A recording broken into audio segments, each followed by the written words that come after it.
पहिला सरांचा धन्यवाद मी करते, कारण का लास्ट टाइम मी ऑनलाईन पण क्लास केला तेव्हा सपोर्ट केला आणि आता पण भरपूर सपोर्ट केलाय सरांनी.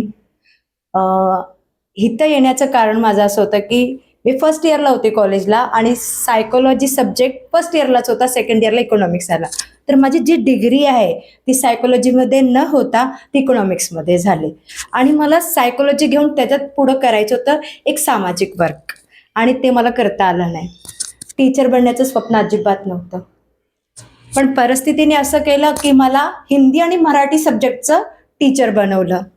काही वर्ष डिग्री न घेता हिंदी मराठीचं क्लास चालू करता करता म्हणजे पर्सनल ट्युटर म्हणून मी जाऊन घेत राहिली आणि कधी त्याच्यात नाव झालं हे माझं मलाच कळलं नाही की एक स्पेशल हिंदी मराठी टीचर करून. आणि स्लम एरिया इस्लामिक धर्मामध्ये सर्व जास्त मी वावरली. म्हणजे 27 वर्ष त्या इस्लामिक धर्मा म्हणजे रिलेटेड तिथेच मी वावरली आहे आणि तिथे माझं पूर्ण म्हणजे एक म्हणतात ना लग्नाच्या अगोदरच्या पासून ते आतापर्यंतच आहे चालू. आणि तिथे भरपूर सामाजिक प्रश्न आहेत आणि मी 18 वर्ष अंगणवाडीमध्ये काम केलं स्लम एरियामध्ये. पण अंगणवाडीत असं होत होतं की मी जर समाजाला काही देऊ शकत नाही तर तिचा फ्रीमध्ये पगार घेऊ नये. सरांचं तत्व तिथे मला नेहमी टोचत राहिलं, म्हणून मी तिथं स्किप केलं. मग बीएड केलं, बीएड केलं, BA इन हिंदी, बीएड आणि मग MAd असं मी माझं ग्रॅज्युएशन म्हणजे हे केलं. पण जेव्हा सरांचं एक ॲड मी पाहिली, त्यांना ऑनलाईन कोर्स होता विद्यार्थी समुपदेशन. प्रत्येक टीचर ही पैशासाठी काम करते. तिचं एक 8 तासाचं काम झालं, त्या मुलांना सांगितलं, संपलं तिचं काम. पण माझं असं नव्हतं. मुलांच्या भावनिक प्रॉब्लेम्स काय आहे, भरपूर प्रॉब्लेम्स आहेत, तर त्यांना कसं त्याला आपण मॅनेज करायचं, त्यांना कसं, कारण का त्या लहान मुलापासूनच सुरुवात होते नंतरचे प्रॉब्लेम यायला.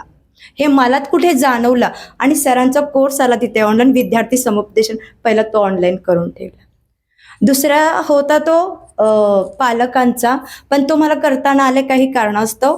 पण त्यानंतर आता हा बघितला तर मला असं वाटलं की नाही, आता मला ह्याच्यात खरंचपणे उतरलं पाहिजे आणि सरांच्या सपोर्टनी मी ते येऊ शकलं. कारण याची जिद्द, मी फक्त एवढं सांगितलं मला शिकायचं आणि शिकवायचं, बाकी दुसरं काही माझं एमच नाही. मला धन संपत्ती मला कुठे घेऊन नाही जायचं आणि आजही माझ्या डोक्यात तेच आहे. मला सगळेजण ओरडत तू अशी कशी, मी वेगळा प्राणी आहे. मी फक्त एवढं सांगत असते मी वेगळा प्राणी आहे, मला कोणी बदलवू नका आणि मी बदलणार पण नाही. जे मला वाटतं ते मी करणार. म्हणून इथे येण्याचा हाच उद्देश होता की सरांकडून मला भरपूर काहीतरी मिळेल आणि ते मिळालंही आणि खूप छान वाटलं.